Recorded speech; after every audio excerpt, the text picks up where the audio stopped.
Look, Cannes is a very wild environment.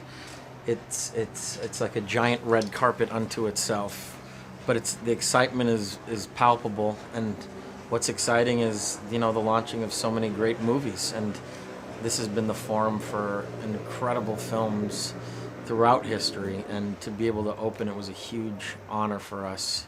And Gatsby is a very exciting endeavor. It's a very risky film. And ultimately, it's paid off in America thus far, and it's great to launch it in Europe and the rest of the world at this venue.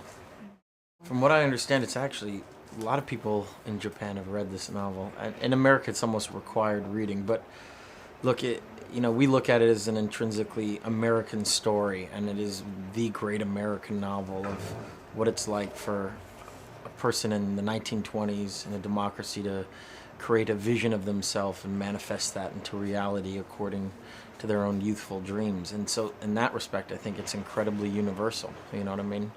We all have these ideals of who we want to become at a very early age, and Gatsby is the eternal dreamer. He never gives up hope, and to a fault.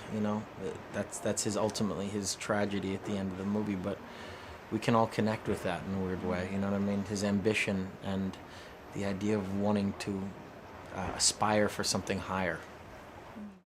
I think it's very indicative of the time period, where there were less rights for women, and ultimately she was born into a blue blood aristocracy where she had to act a certain way and be a certain way and marry a certain way, and couldn't marry for love. She had to marry for money, which is why Gatsby went out into the world to create a fortune, to be able to come back to her and rightfully hold her hand. But yes, I mean, she's very indicative of that time period, and ultimately, in saying that actual line, she's ahead of her time.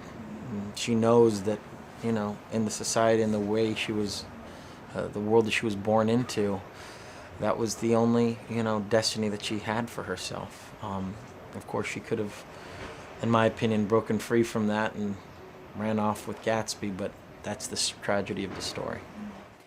I mean, absolutely. I think that anyone can connect with that storyline. I mean, the thing very specifically about this movie, though, is that it took on a whole new meaning for me. I mean, the novel, not the movie. The fact that when I read it as a youth, it was a traditional love story to me, slowly dissipated when I read it as an adult, because Gatsby was in love with the mirage.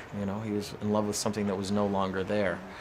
So it was a very twisted love story in that regard. She is something that she is a figment of his imagination now, and she no longer exists, and that's why it's more of a tragedy than a love story.